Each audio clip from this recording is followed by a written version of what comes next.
I don't think you necessarily need to change your seat.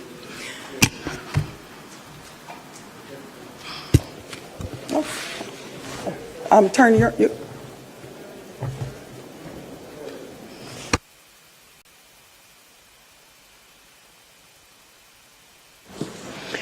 So, Madam Speaker, at this time I would ask you to invite the Minister of Tourism to make his presentation.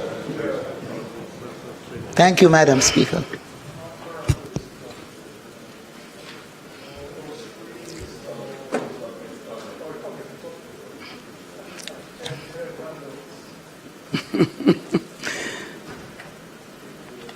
One of the greatest ministers of tourism, leader of the House of Parliament, members, please join me in making welcome the Minister of Tourism.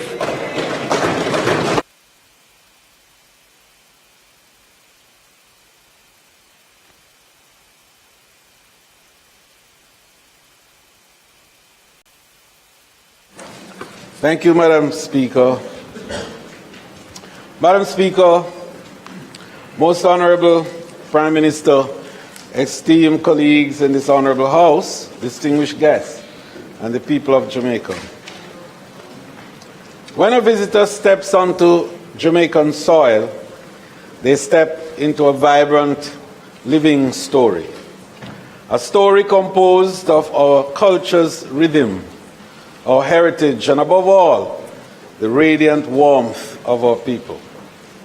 Today, Madam Speaker, I rise on the 22nd occasion as a Minister of Government in Jamaica to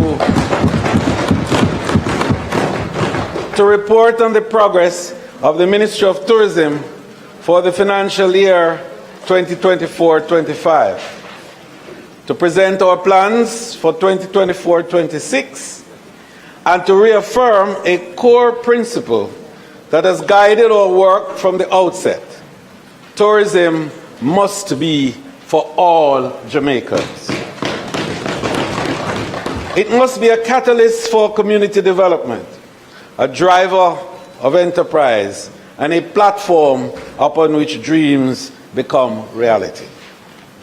To my beloved wife, Carmen, and our family, thank you. Thank you for over 50 years of strength and support, for enduring the vicissitudes of my avocation, and to be able to today feel the same sense of love and commitment and care that we shared before it all began.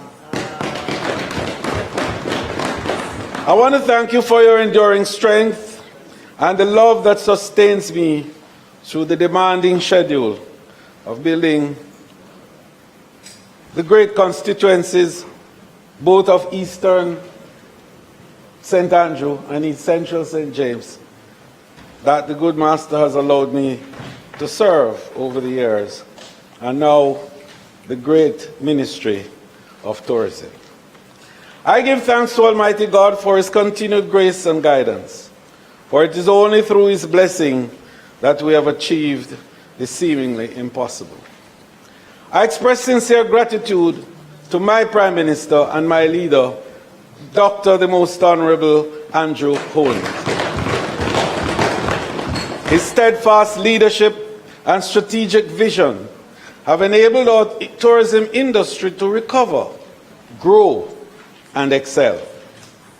To my cabinet colleagues, I thank you for your unwavering support as we work tirelessly to integrate tourism within the broader national development framework that will transform Jamaica.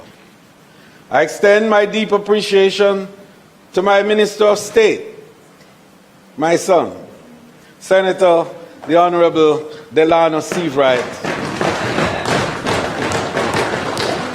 my permanent Secretary Jennifer Griffiths, whose administrative excellence has been the backbone of our ministry's operation over the years. She indeed is the longest serving permanent secretary in the Ministry of Tourism's history.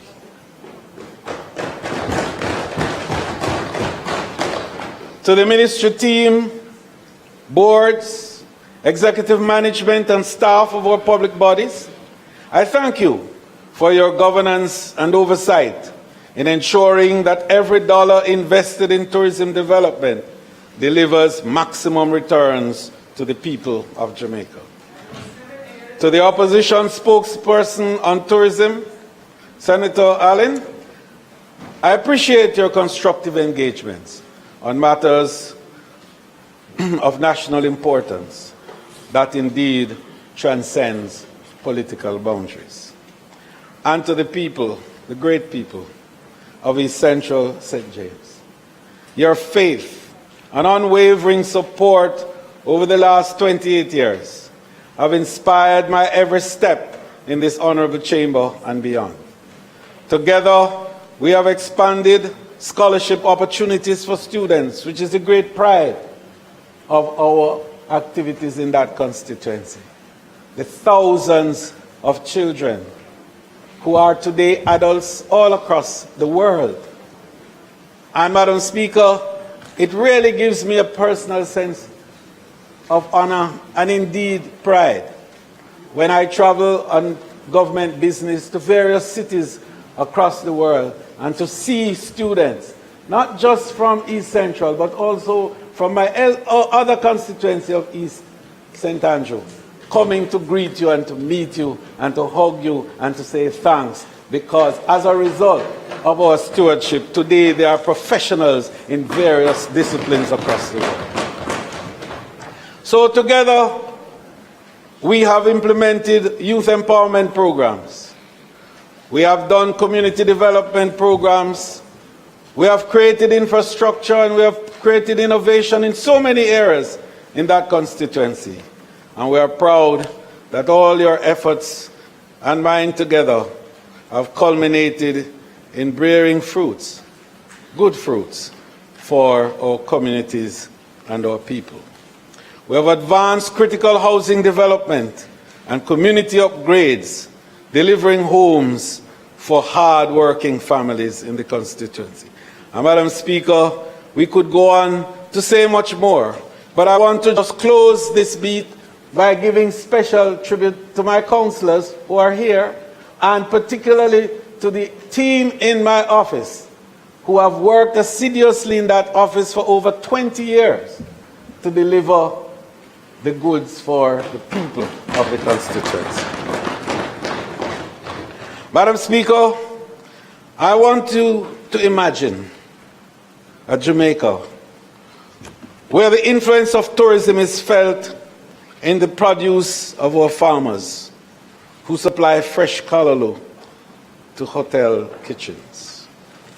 The artistry of our craftspeople whose creation adorn lobbies. The innovation of our entrepreneurs who develop cutting-edge tourism apps, and the aspirations of our youth who see endless possibilities in this dynamic industry. This indeed is more than a vision. It is a blueprint for national transformation. It is the essence, Madam Speaker, of our theme for today's presentation, that we thrive in 25. Linking tourism to every Jamaican success. We're not simply measuring success, Madam Speaker, in terms of visitor numbers or hotel rooms. Instead, we are constructing a tourism sector that is inclusive, resilient, and proudly Jamaican. One in which every citizen, from Negril's white sand beaches to Moran Point's rugged coastline, feels the pulse of opportunity generating in this vital industry. Tourism is not a privilege for a few. It is a national asset that belongs to all of us.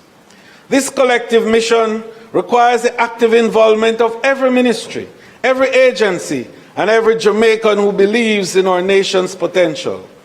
Our approach, therefore, is multifaceted and systematically deepened across social and all the sectoral linkages that ensure tourism dollar circulates and permeates through the recesses of our economy rather than leaking offshore. We're building on this foundation. We're driving Jamaica's emergence as the Caribbean's first smart tourism destination, advancing digital transformation, investing in people and infrastructure, and embedding resilience across the tourism value chain to uplift communities and future-proof the industry. This is our direction. It is our commitment. This is our legacy. We're shaping a legacy for future generations, a tourism industry that transcends economics to become a driving force for national renewal, empowerment, and pride. Madam Speaker, Jamaica's tourism sector has undergone a remarkable transformation, a true renaissance that has made us a global leader in resilience, innovation, and inclusive growth, setting a benchmark that other destinations now strive to emulate. Madam Speaker, allow me to highlight 25 major successes that we've had up to 2025. And notice the 5, Madam Speaker, because you will recall when I began my KPIs of 5 by 5 by 5. And now in this reporting, we have 25 achievements in 2025. One, Madam Speaker, we successfully recovered from COVID-19 and presented a global model to the world.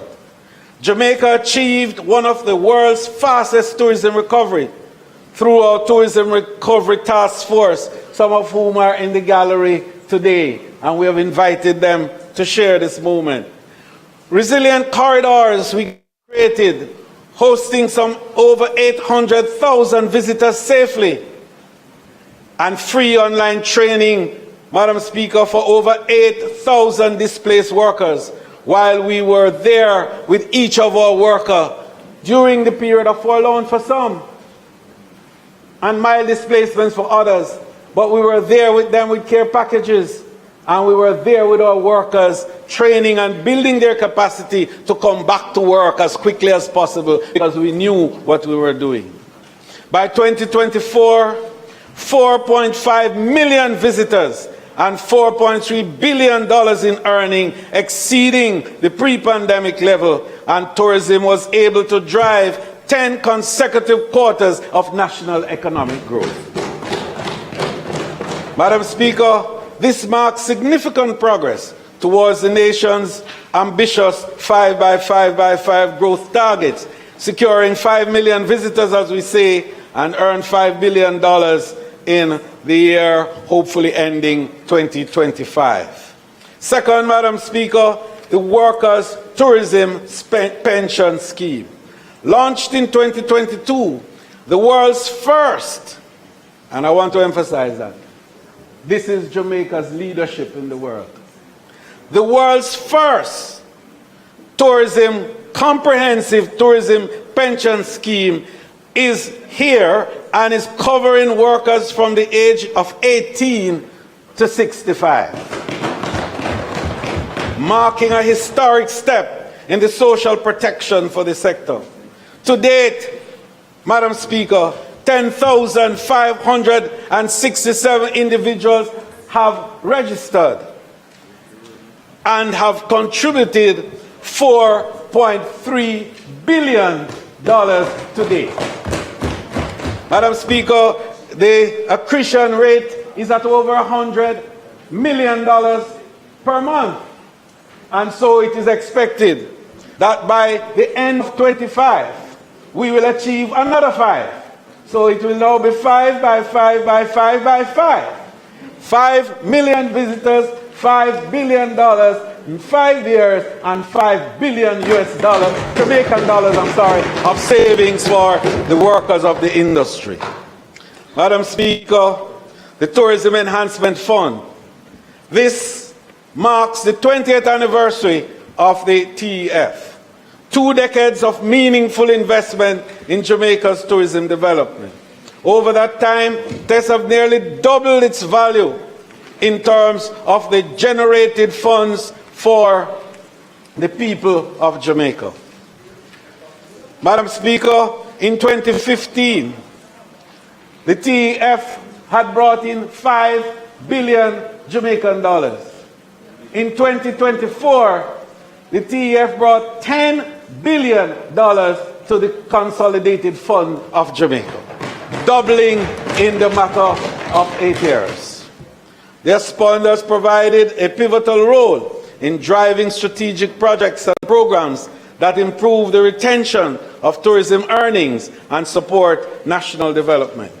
As Jamaica reimagines the future of tourism, I have given the TF a bold new mandate to lead a transformational shift towards a more sustainable, inclusive, and circular tourism economy.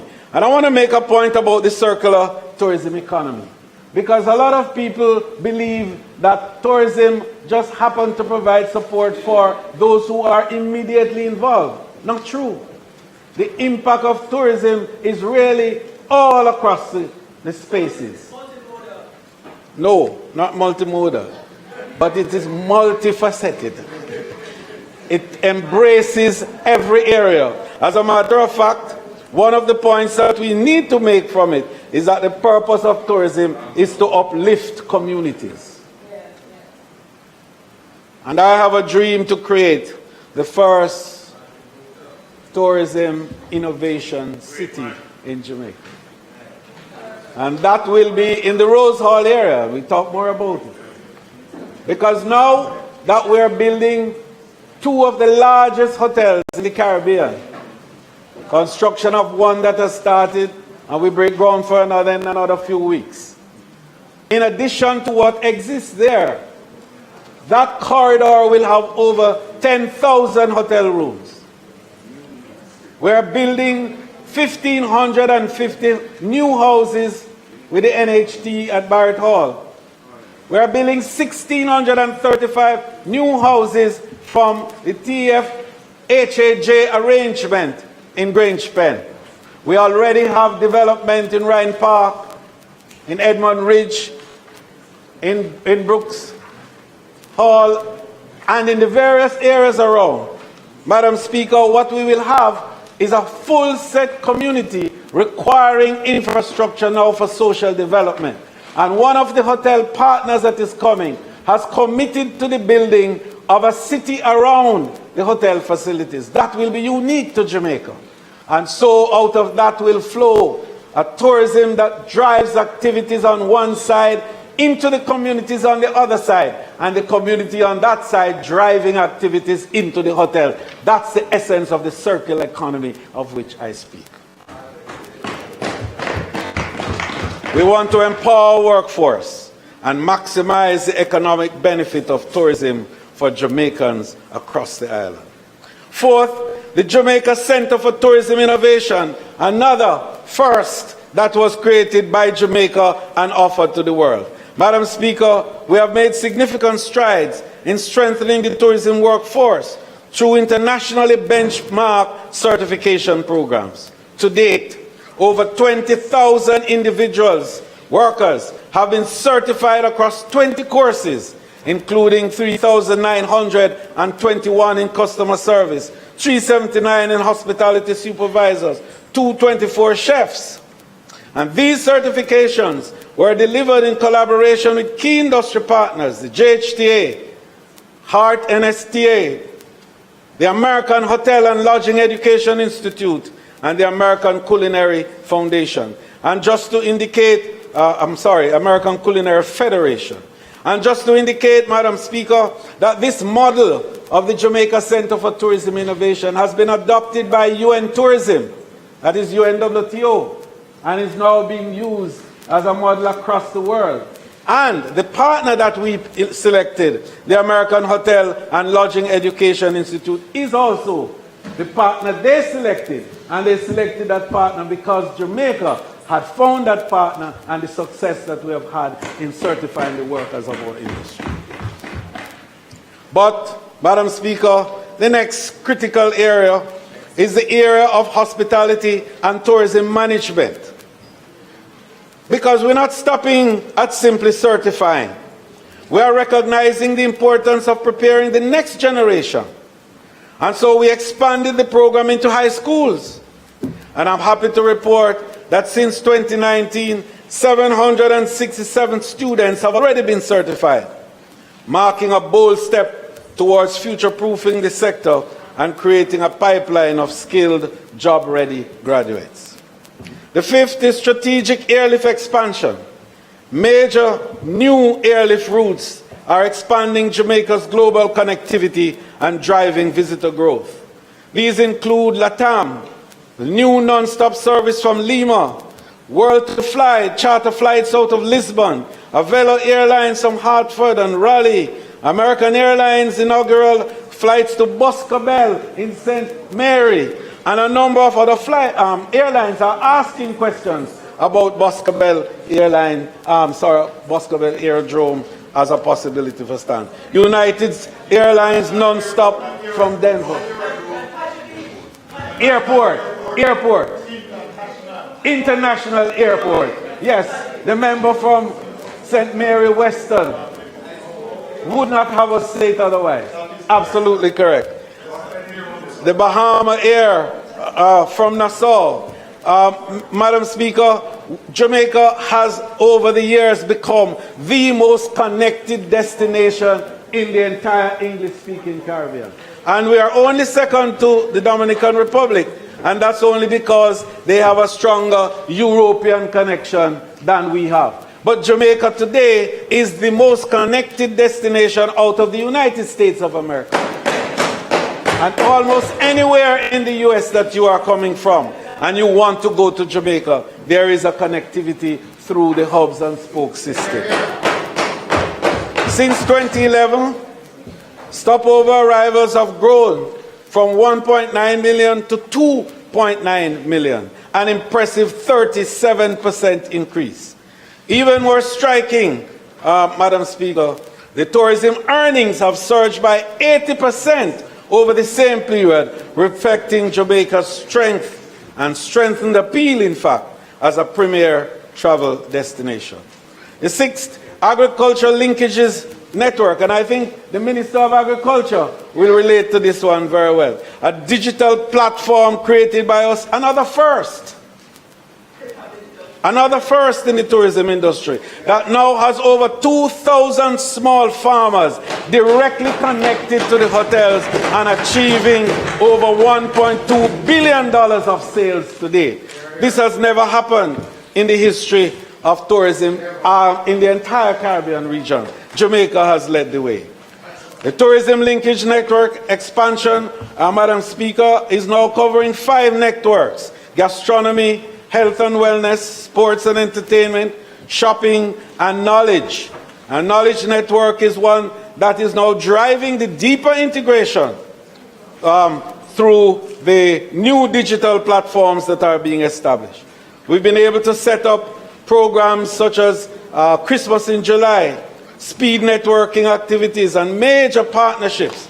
We looked at event playbook workshop, Taste of Jamaica app, and of course, the very well celebrated Blue Mountain Coffee Festival. The eighth, Madam Speaker, the historic resort investment have surged. Over the period, more than $3 billion have been invested or committed. We have seen the establishment of H10 Hotel in Coral Spring, 1,000 rooms plus. We've seen the Rio expansion of 753 rooms.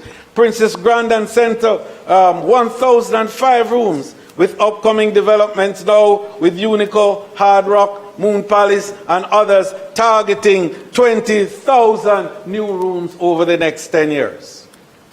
The ninth innovation has been the Tourism Innovation Incubator, where $100 million have been put to support young entrepreneurs.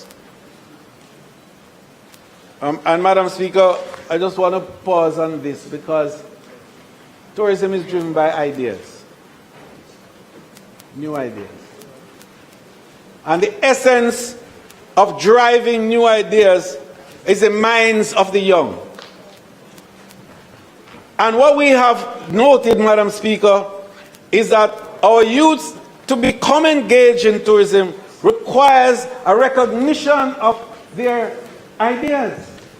Well, not just a recognition of their ideas, but a monetizing too of their ideas. How do you enable these ideas to germinate, to be converted into material goods and services which have a value and a price? And so we established the Innovation Incubator.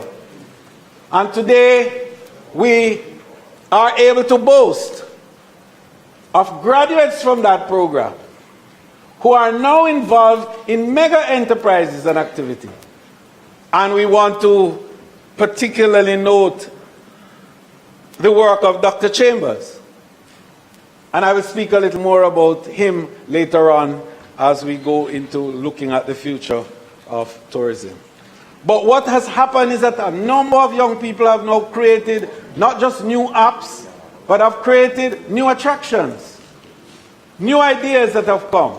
And I will explain a little further how the incubator actually works and the extent to which we have been able to transit persons who are involved in the program into the private sector, creating startups and enabling them now to be inserted in the value chain of tourism. The 10th one, Madam Speaker, is the tourism, what I call the SMTE loan program. And Jamaica, again, in all these instances, have led the world because the acronym SMTE is a creation of Jamaica. Everybody knows about SMEs and so on. But we created the small and medium tourism enterprises. We created a position for those who are providing more than 30% of their activities to tourism. And the world has borrowed it, if I'm allowed to say so with some pride, that we introduced it at the G20 in Argentina, and it was adopted. And the OAS today has SMTE as a designation for support across the Americas. So, Madam Speaker, we put $1 billion in the Exim Bank to provide on lending facilities for these SMTEs at the lowest interest rates available at the time of 4.5%.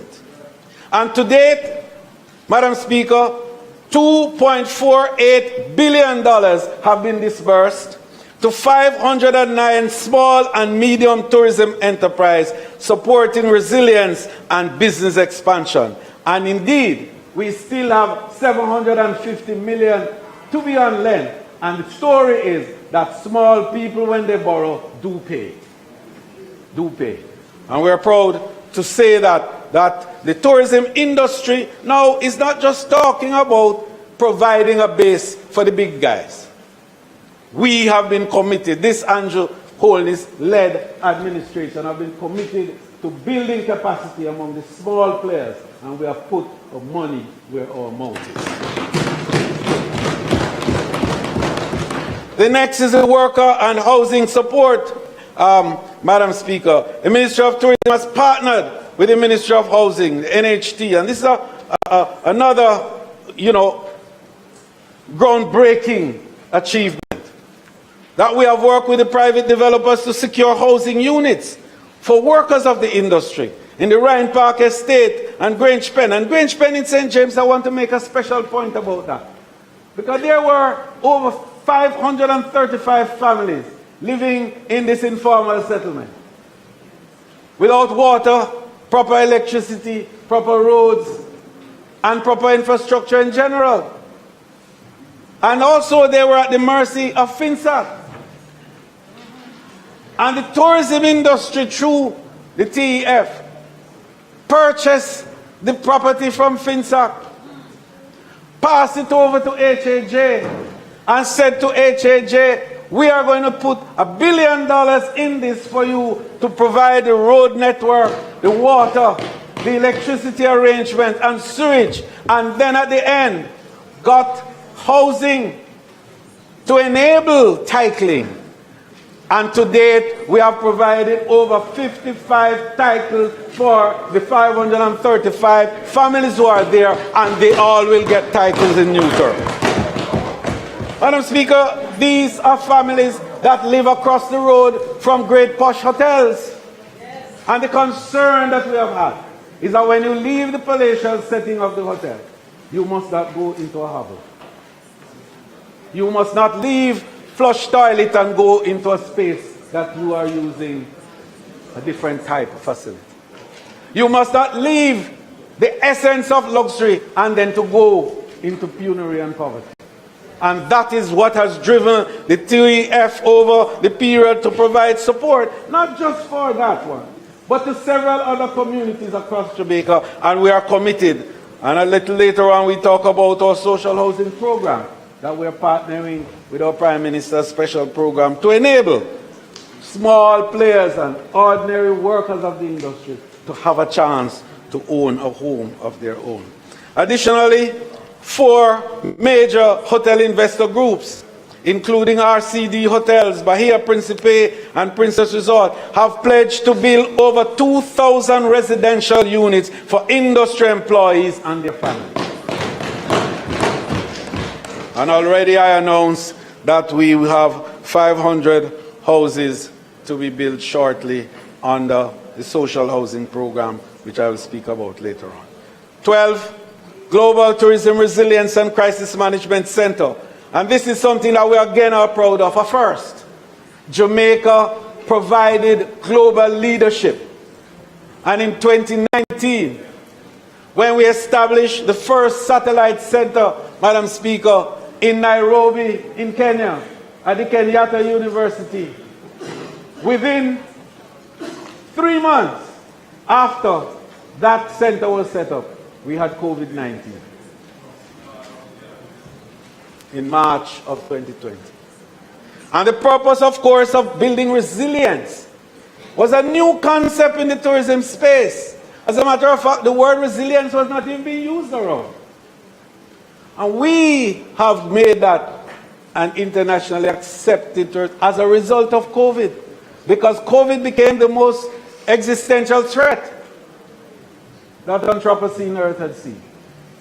And it calls for a sense of being able to respond, and to respond quickly, to manage, to recover, and then to thrive afterwards. And Jamaica has led the way in that regard. So now we have the headquarters at the University of the West Indies here in Mona, with 6 centers across the world. But more importantly, through our own Prime Minister and his statement to the United Nations in 2022, Jamaica was able to propose that February 17th be established as Global Tourism Resilience Day, and the UN accepted with 93 countries voting in favor of the resolution. And today, February 17th, across the world is recognized as Global Tourism Resilience Day. 13, the development of Iconic Experience landmarks. And these experiences across the island, Madam Speaker, continue to boost civic pride and visitor engagement. When we started the program, we got a lot of beat up over it, as you remember. People say you're spending money to make signs, because they didn't understand what the importance of these iconic attractions were and what it did for the presence of the country, as not only as a place where you go, but a place where you can have memories enshrined. And the thousands of visitors who have taken pictures and weddings and all sorts of activities that have taken place around these areas. But what it did more than anything else, it authenticated their visit. And today we are proud that we have a number of them across the island, the latest of which was in Hope Gardens, where a few days ago we unveiled the Hope Gardens Iconic Experience Landmark. Madam Speaker, 14 Destination Assurance Framework. Now, I want to make a point about this one, Madam Speaker, because it's the world's first. Again, I just wanted to make the point about how innovative Jamaica has been and the level of global leadership that we have provided in tourism. that we establish a national destination assurance policy. And when we created the idea, nobody understood what we're talking about. And I called some friends at the University, Washington University in DC. And they have a very strong tourism program. Professor Don Hawkins and the team who had come to establish the JCTI, the one I spoke about earlier with us. And they came and they started to work with us to study and to look at what it is that Minister Bartlett was talking about, destination assurance. Because what we really want to do is to give a promise. Is to give a promise to the market that when they come to Jamaica, they will have a safe, secure, and seamless experience. And that promise must not be second-guessed. And therefore, we wanted to create a policy around it, which would involve the presence and participation of all the key players that are responsible to enable the experience to be safe, secure, and seamless. And of course, we have been able to bring together all the partners, and we have created resort area councils around it, and we have brought in global best practices, and we have done security audits, and we are satisfied based on the good work that our Minister of National Security and his team have done to say to the world now, without fear of equivocation or guessing or contradiction, that Jamaica is a safe destination for all the visitors of the world. Our National Beach Development Program is something that is a source of pride. The key and most iconic attraction of which, Madam Speaker, was partnering with our Prime Minister and the UDC in creating the Harmony Beach Park in Montego Bay. And it's $900 million from the TEF that was invested in that. And we're doing more because we now have designs for a number of others across the country, and we'll talk about that in our next element of the discussion. The Montego Bay Convention Center revitalization. When we took over that center properly, when we took it from the international partners who were managing it, and we started managing it, PS. And when everybody said that convention centers can't turn around, convention centers globally don't make profits, convention centers globally don't even break even. But it is true, they provide a catalytic role in enabling activities for various other subsectors. But we took that facility, and under the leadership of Marie James, we have transformed that convention center. And today, when I report later on the details of its performance, you will see from a loss-making activity into one now that has operational surplus. So since 2020, the center has undergone a remarkable financial turnaround, doubling own source revenue, because normally the government had to be spending. Each year now we are spending less from the consult fund on the convention center. And we have moved the revenue from 196 million to 388.7 million in a matter of 2 years. Moving from 199 million net loss. Listen to this. 199 million net loss to 22 million. You tell me. And we are moving at a rate that we guarantee you that financial year 26-27, you're going to see the convention center not making a loss and it's profitable. This transformation reflects stronger governance, strategic management, and growing global demand. 17th Carnival in Jamaica. That's a big plus. Madam Speaker, Kingston is now established as the global carnival capital of the Caribbean. Hello, Trinidad. Generating over 5 billion Jamaican dollars in 2025 and attracting thousands of international revelers. And you know why I pointed out to that? Because I was on one of the trailers And there were some revelers from Trinidad who were there with me. And they said, Minister, you're taking it away from us. And they were very serious about it, because the innovation that we brought to it. And when you take reggae and dancehall and create that fusion with soca, right, and calypso and kaiso, my goodness, there's nothing to match it. And that's what Jamaica has been doing. Madam Speaker, the 18th is the Urban Renewal Project, the Artisan Village in Falmouth, another first. And that has generated a huge amount of interest and support. And we're going to talk a little bit more about it later on as part of the future to enable local and indigenous artistic expressions in material form to be made available to our visitors. Because people don't come to Jamaica to buy made in Japan and made in Singapore. They come for made in Jamaica goods. And that's what is at the heart of the Artisan Village concept. The East Kingston Promenade, which we did, and of course the St. Thomas Destination Development Plan, which our Prime Minister instigated and guided us in developing, and everybody sees how St. Thomas is now growing. And the biggest of all is the urban center, which our Prime Minister opened only a few weeks ago. So, Madam Speaker, the issue of Airbnb and short-term rentals. In 2016, we did an MOU, which led to formal sector inclusion, and with the hosting at the time of a small amount, and people wondered what was going on.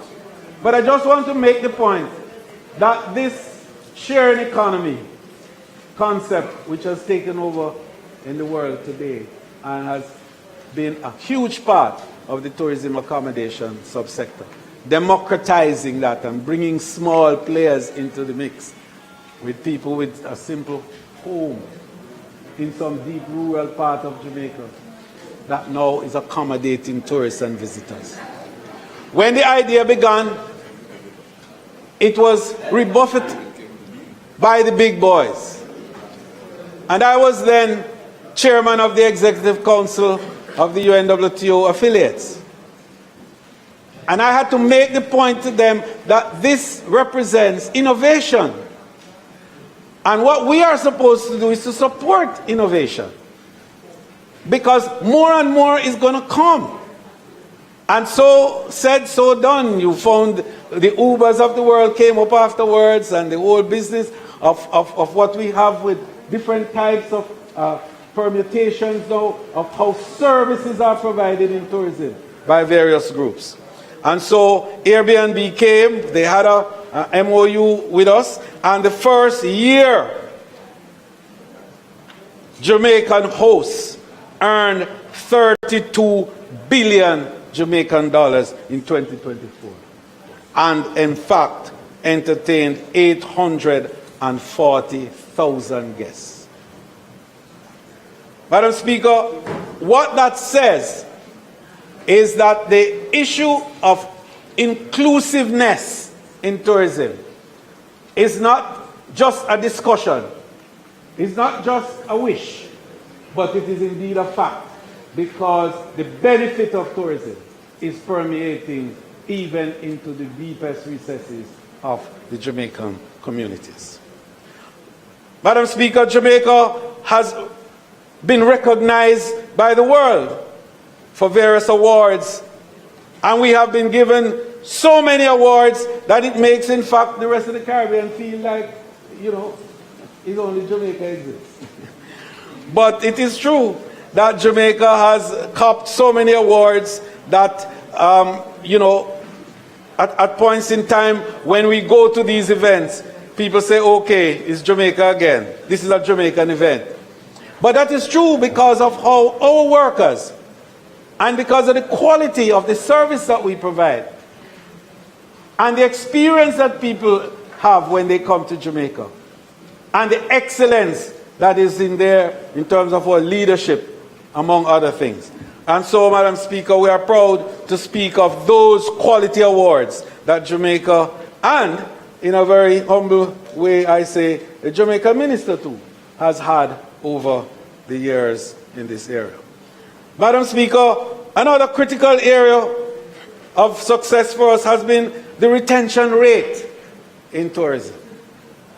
When I became minister first in 2007, the retention rate was then 20 cents in the dollar.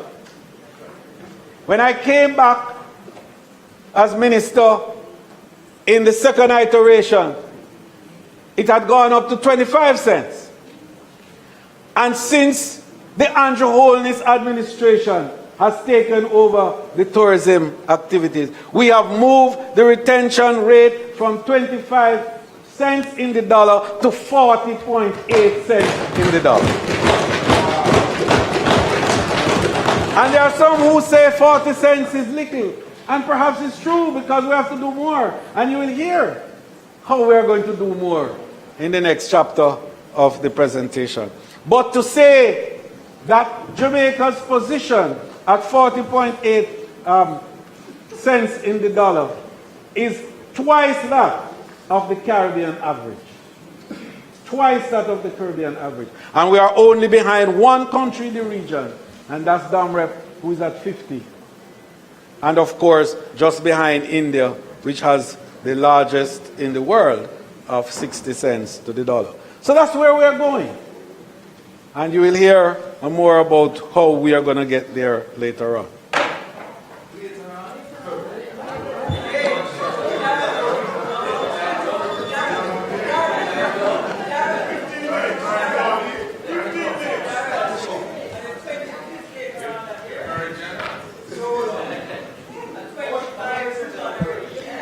Madam Speaker, I ask that the Minister be allowed an additional 45 minutes to complete his presentation. The Minister's presentation is quite fulsome, quite comprehensive, and so I crave your indulgence, Madam Speaker. Thank you.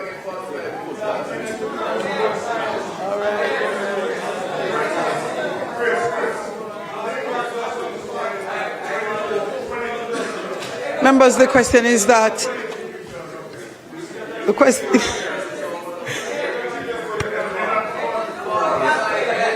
ahead.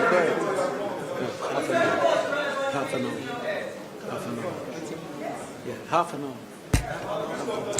House, the question is that the House Leader be allowed half an hour to complete his presentation. Those in favor? Aye. Those against? The ayes have it. House Leader. Thank you, Mr. Speaker.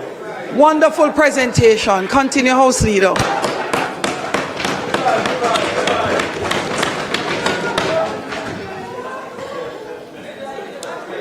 Thank you, Madam Speaker.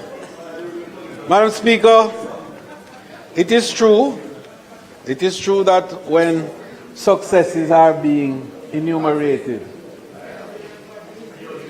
and I did give the Minister of Health an additional time because he had the success story. House Leader, you can't use your time Madam so Speaker, unwisely. Madam Speaker, the 23rd major success, Madam Speaker, is the establishment of the Tourism Entertainment Academy.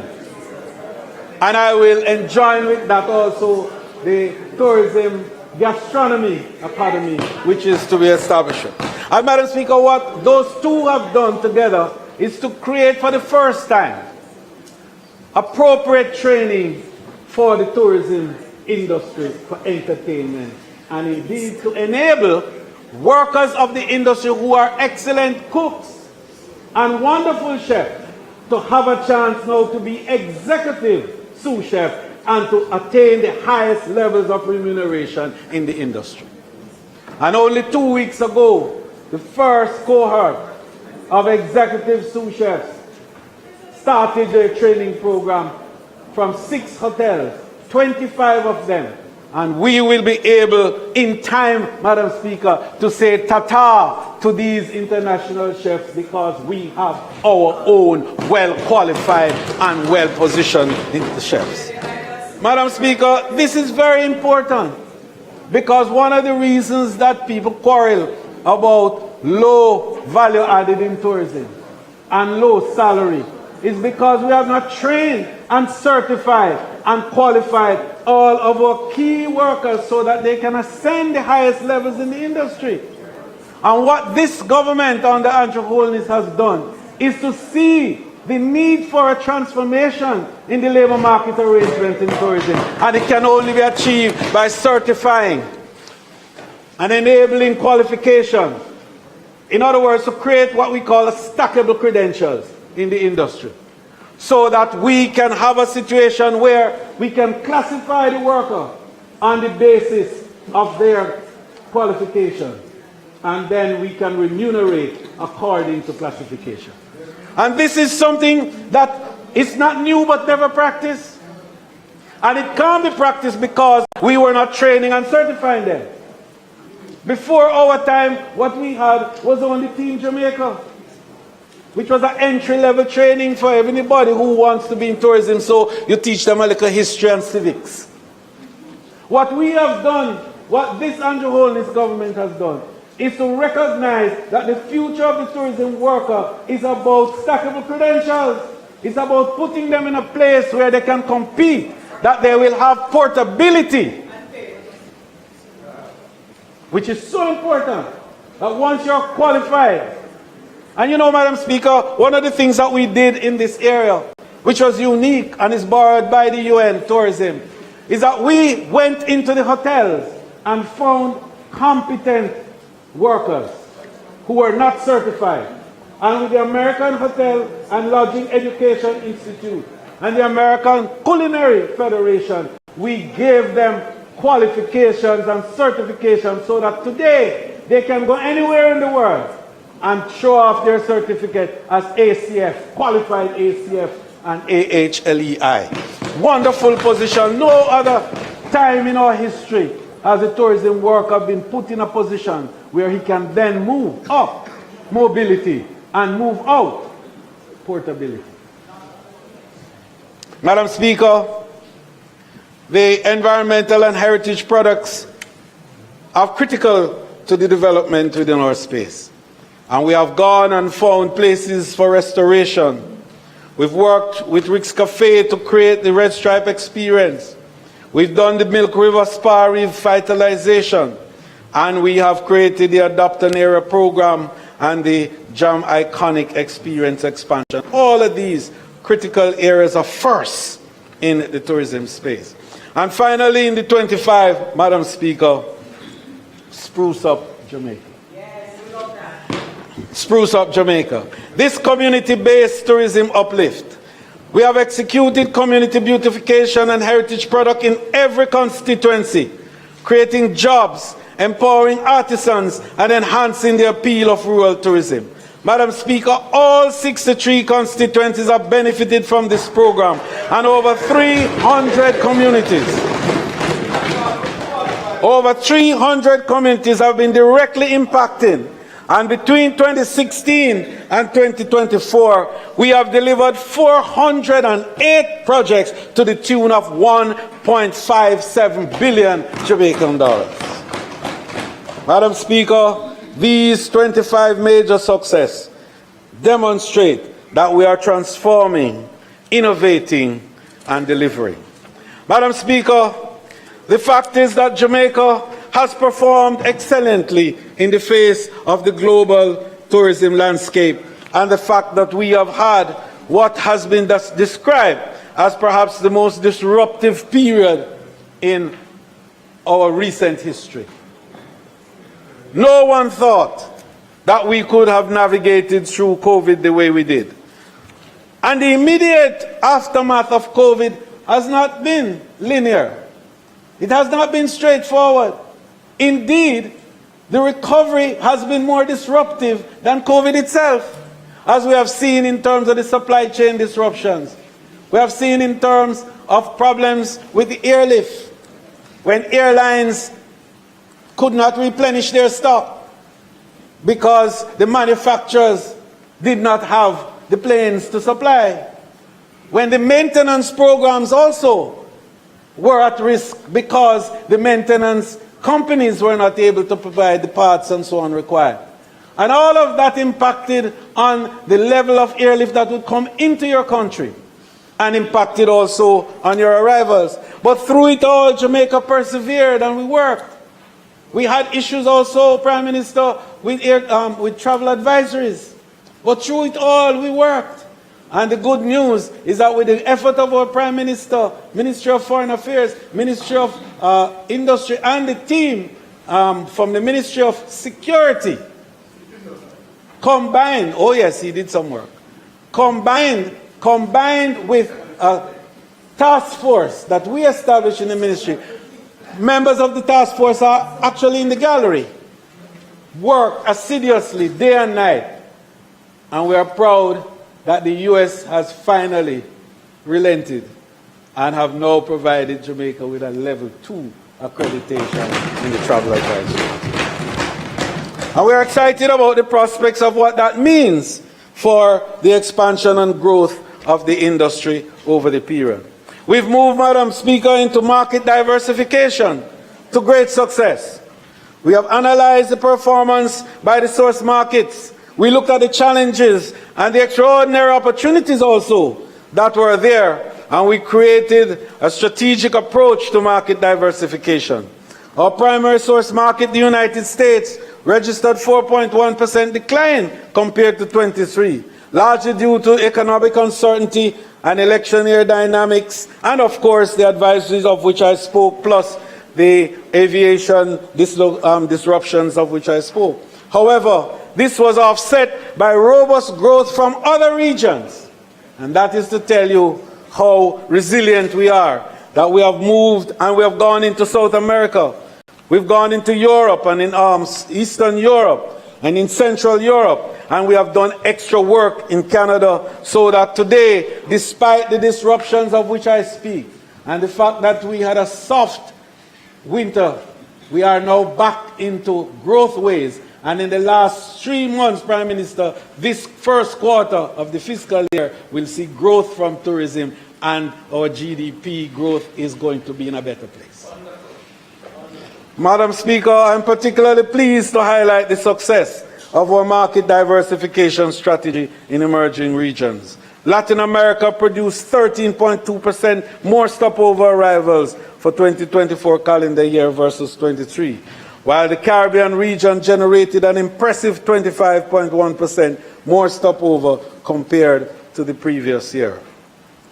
Madam Speaker, the challenges of 24 were complex and would have overwhelmed destinations lacking in strength, fundamental and strategic leadership. Jamaica faced the lingering impacts of a widely publicized U.S. travel advisory, severe weather events including Hurricane Beryl and Tropical Storm Rafael, and persistent rainfall.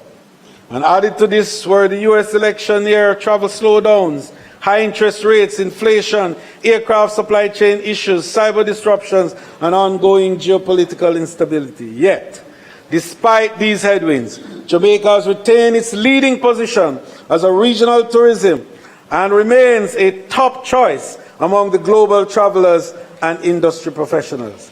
Speaking of global challenges, we welcome the U.S. government decision to lift the advisory on travel to Jamaica from level 3 to 2, and extend heartfelt thanks to our Prime Minister again, whose strong leadership and skilled negotiations were instrumental in making this a reality, with the support of our National Security Minister, Ministry of Foreign Affairs. And I want to especially single out the ambassador, Jamaica's ambassador to Washington, Senator now the Honorable Audrey Banks.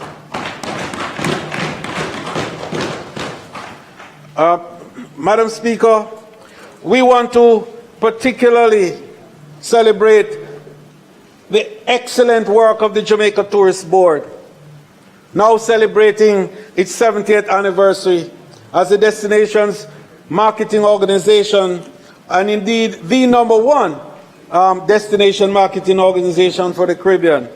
And the fact that they have been there for 70 years, and Madam Speaker, they have become, and this is arguably, you know, the most efficient tourism bureau in the world. The Jamaica Tourist Board. And we say that without fear of any contradiction. This tourist board takes a budget of less than 20 million US and turnover 4.3 billion US dollars in the year. Madam Speaker, the industry has grown as a result of the excellence of the Jamaica Tourist Board. And I want to use the opportunity to commend the past chairman, the past directors, and the past ministers too of tourism who have helped to channel and manage this facility and this board over the years to enable the success that we have. And as we move forward, I want to make a special point of pride to indicate how the Tourist Board has managed to navigate its way through so many situations. And to today, Prime Minister, through your help and through the support of the team around Jamaica's iconic personality, one who has captured the world's imagination in terms of the field of athletics. And for the first time, Jamaica has Usain Bolt, the Honorable Usain Bolt, as our tourism ambassador.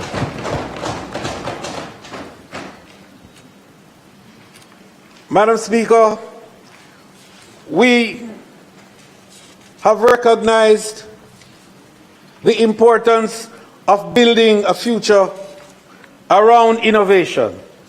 We have recognized the importance of building both sides of the tourism economic divide. We've talked a lot about the demand that tourism brings to the economy. We've talked a lot about how to link the demand to the supplies.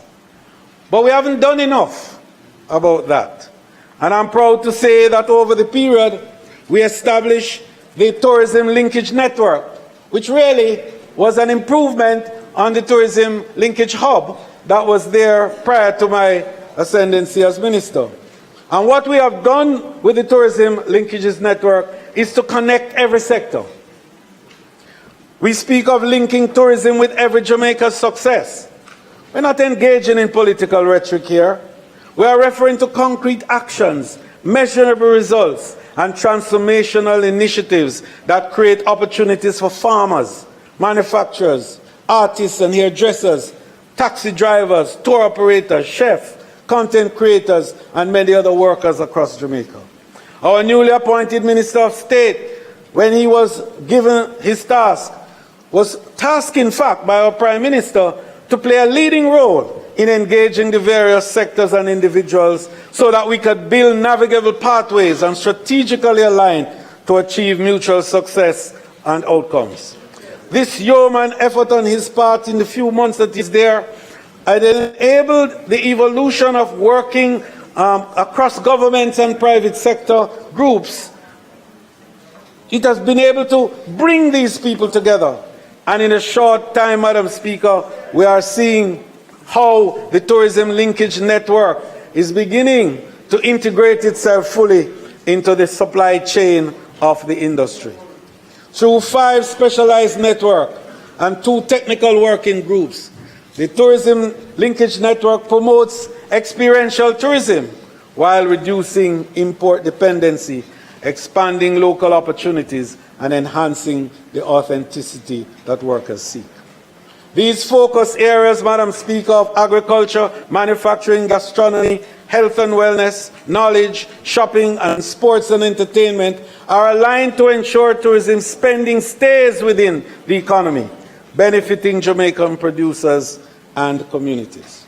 Tourism touches every sector of the economy with more powerful multiplier effects. 15% of construction is connected with tourism. 10% of finance is connected with tourism. 20% of manufacturing. 21% of utilities, agriculture and fisheries. In other words, Madam Speaker, tourism is really a confluence of all the moving parts within an economy that must come together seamlessly to create the product that we market. And we are proud to say that in every point along that value chain is wealth. And almost every element that is involved there can indeed testify that they have grown, expanded, and done better. The transformation that we have seen in agriculture through the tourism demand is evident. And the Minister of Agriculture, in his speech, made a very telling story with regards to those linkages. We created the Agricultural Linkages Exchange, known throughout the industry as ALEX, and we continue to demonstrate remarkable success in connecting our farmers directly with hotels and food services providers across the chain. And we indicated already that we are looking now that ALEX will facilitate in this year 3 million kilograms of produce, valued at $450 million. In just the first 4 months of this year, we have already earned $100 million for the farming communities of Jamaica. It is indeed important to highlight, Madam Speaker, that these figures form part of the overall agriculture produce sales in the tourism industry. A really small portion, because when we have done this study, it indicates that the value for just fresh fruits and vegetables is more than 363 billion Jamaican dollars. And so what the small farmers are doing is mere drop in the bucket, so to speak. And we now require the larger players to become involved. Our Prime Minister has been championing the cause for special arrangements to be made and long-term contracts to be crafted between hotels and our agricultural producers. And I'm proud to tell you that that is very much on the way. And already we have had commitment from our large hoteliers to be able to do this, providing, of course, we build the capacity to enable a certitude of flows at the time when required. And I'm sure that that will happen, because once these long-term contracts are crafted and put in place, then the banks will respond. And when the banks will respond, then the farmers will be active out there, and there will be that certitude of flow that is required.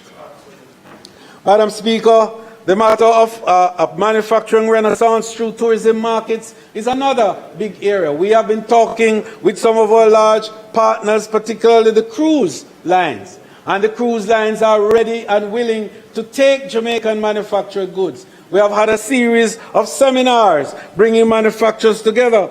Some 220 of them have come and had meetings with us already, looking at the whole area of creating, in fact, in time, a supplies logistics center.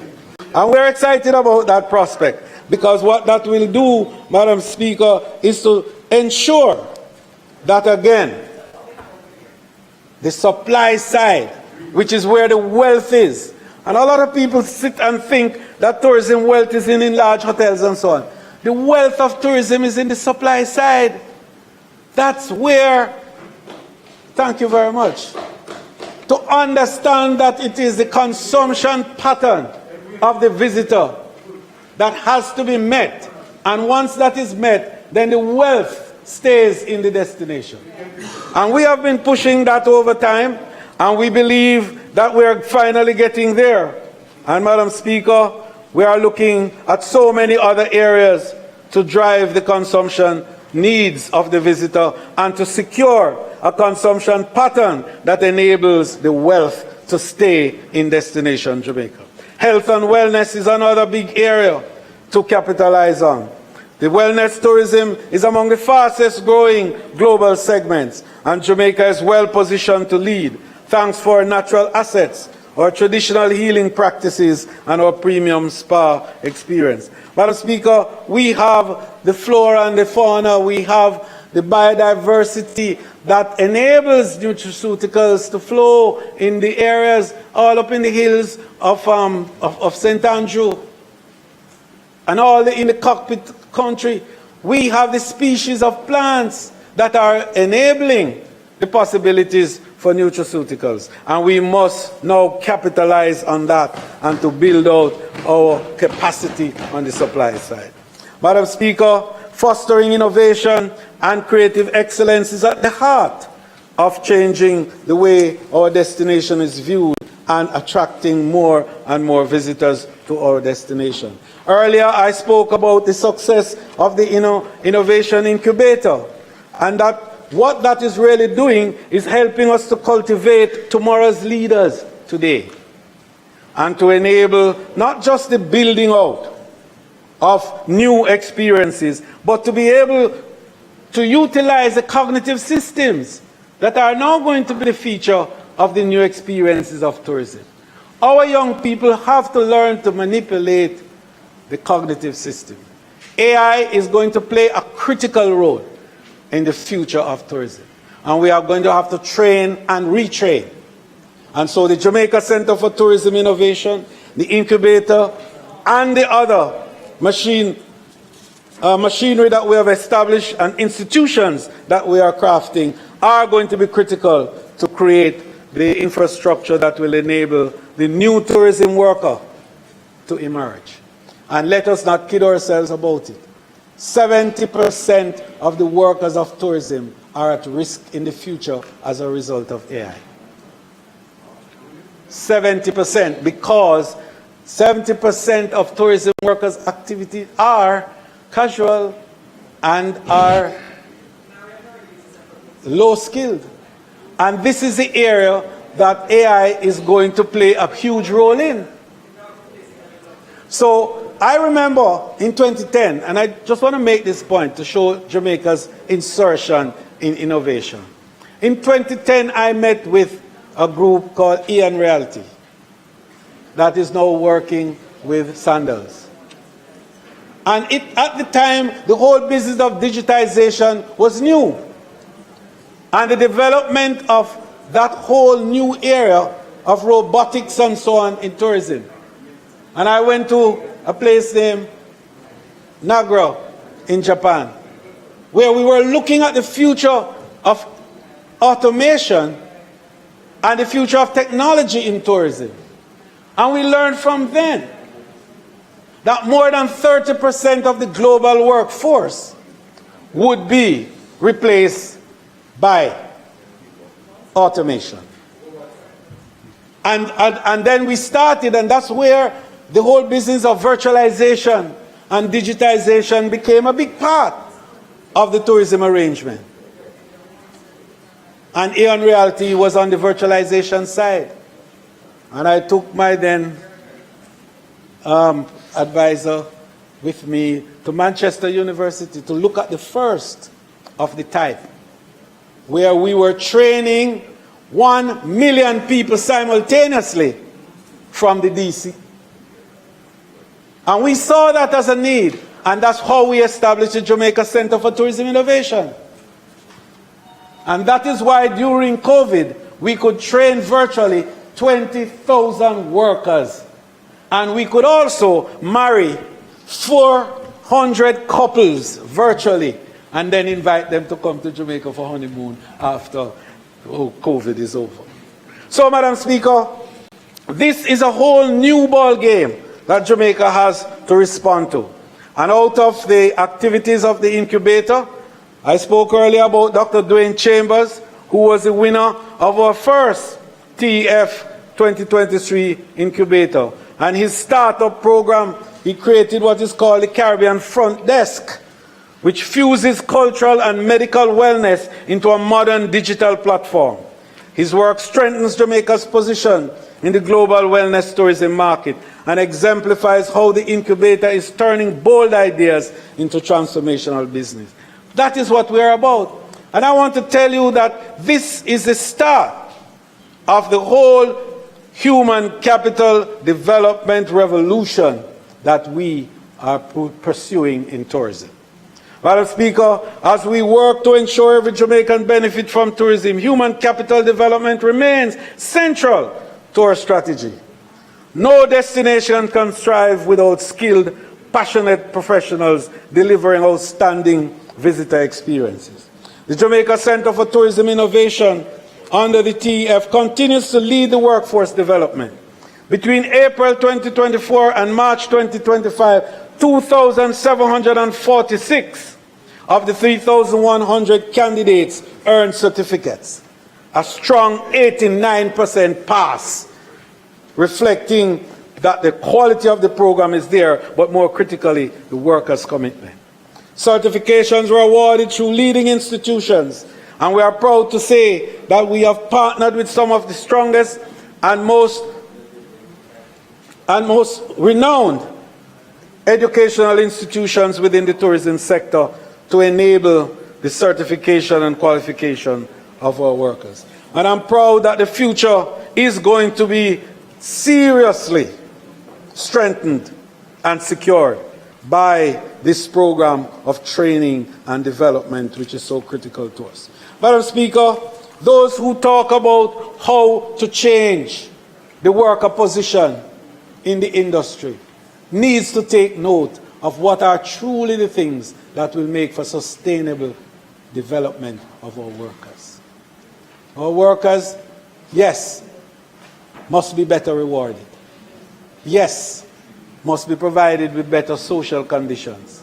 But our workers also must strengthen the capacity for higher levels of productivity so that they can deliver even more, and not just around the 24 hours that they work within a space, but they can provide value added for their own self-development and development. And I'm excited about that prospect of what this government is offering in that space. Madam Speaker, I know that we do have a very strong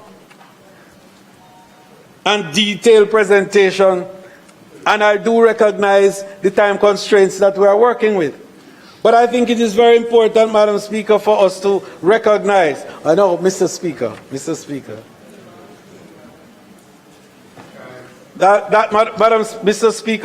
that we have to develop now the industry through policies and programs and new strategic approaches. And so we are reviewing a number of legislative arrangements in the industry to enable the capacity for the growth and development of which we speak. The Jamaica Tourist Board, in its 70th anniversary, Mr. Speaker, is now reviewing its 70-year-old act. And I'm very pleased to announce, Madam Speaker, that next week we will bring to this House the repeal of the Tourist Board Act, and indeed present a virtually new act that will guide the industry into the future. The challenges are great, and we have increased the types of involvement, the range of involvement, and indeed, Madam Speaker, we have to respond to the innovation of our time. So many changes have taken place over the last 70 years. So many new experiences have emerged. So many new systems have emerged. So many new practices too, and so many new business models. And we need to step up now and to provide the legislative and regulatory arrangements to be able to facilitate these development, to expand these development, and to provide scope for further innovation and development. So, Madam Speaker, in this context, the Ministry continues to work diligently to prioritize its legislative agenda for the year 25-26. And we are looking at strengthening our regulatory framework to modernize our operation and to ensure that our tourism sector continues to thrive in an ever-changing global environment that demands adaptivity and innovation. Madam Speaker, linking tourism to every Jamaican's success, and I'm closing now, Mr. Speaker. Linking the strategic framework development is critical. So linking tourism industry to every Jamaican's success, the Ministry continues to implement a strong policy agenda to focus on sustainability, inclusion, and resilience.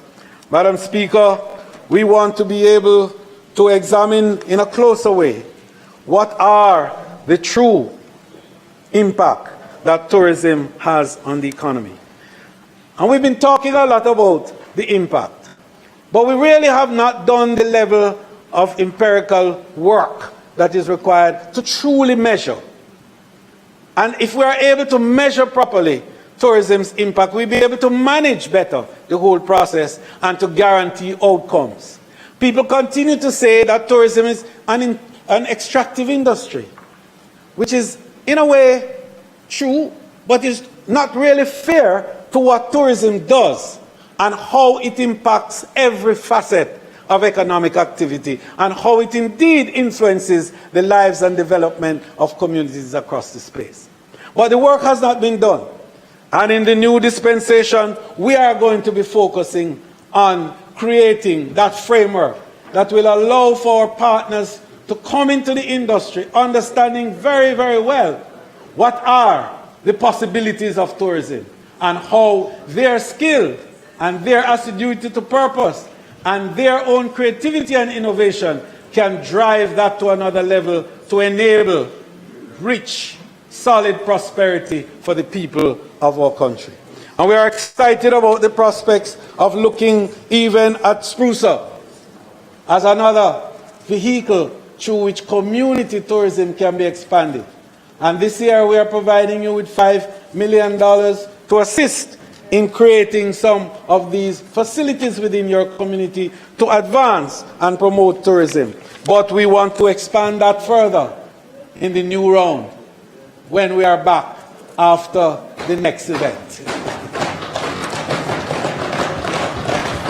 Madam Speaker, we are looking at transforming the ground transportation system. And our Minister of State has been working very closely with our ground transportation partners. And we are excited about creating a new vista for them, a deeper understanding of how to present their own products and how to negotiate and how to extract more from that space. But more importantly, Mr. Speaker, is to create an opportunity for Jamaicans under a new and exciting program that we will bring in the next round, Prime Minister, called Jamaica First. And tourism will be driven by that concept of Jamaica First. And Jamaica First doesn't mean that foreign investors will not be welcome and be promoted. But what it means is that we will build the capacity of our Jamaicans so that they are always first in the line for all the benefits that come from tourism. And some other people only talk about it. Some other people only say that tourism workers should be getting this and getting that. But we are securing the future of the tourism workers so that anything and everything that happens in the industry, they will be first. And the exciting part of it, Madam Speaker, in closing, is that already we are seeing the fruits of it. So as we conclude, let us reflect upon the transformative journey our nation has embarked upon together.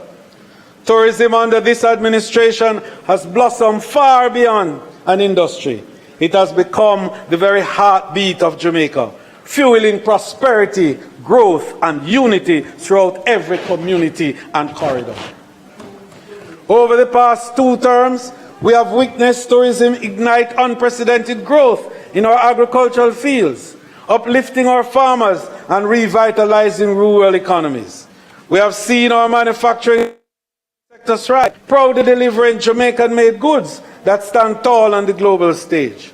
Our infrastructure has experienced significant advancement, new roads, upgraded ports, and world-class airports, all vital arteries of progress connecting communities across our island. Critically, Mr. Speaker, tourism has reinforced national security, creating safer, more peaceful environment, not just for visitors, but fundamentally for every Jamaican citizen. It has elevated our cultural and creative industries, spotlighting Jamaican artists, musicians, and performers internationally, preserving our heritage and inspiring pride among our people. Tourism has become a symbol of inclusivity, providing opportunities equally across our cities and countrysides, empowering individual families and communities alike. Every Jamaican, from Kingston to Montego Bay, from the Blue Mountains to the shores of Negril, have felt the tangible benefit of our collective effort. it is clear we have set a course that leaves no community behind, ensuring that the prosperity tourism generates touches every Jamaican heart and home. Yet our work is not finished. A third term for this administration is not simply continuity. It is an opportunity to deepen and expand the achievements we have worked tirelessly for. It is our own chance to build upon solid foundation and to further amplify tourist transformative power. With your continued support, we pledge to intensify investment in community tourism, strengthen local enterprises, foster sustainability, and ensure every Jamaican reaps the full reward of our shared growth. Together, we have already achieved so much, yet the best is yet to come. Let us move forward with unity, optimism, and resolve, fully committed to a Jamaica where everyone thrives, where dignity and prosperity are universal, and where tourism continues to be our nation's lifeblood and pride. I feel deep in my heart that Jamaica knows the truth, and Jamaica will choose.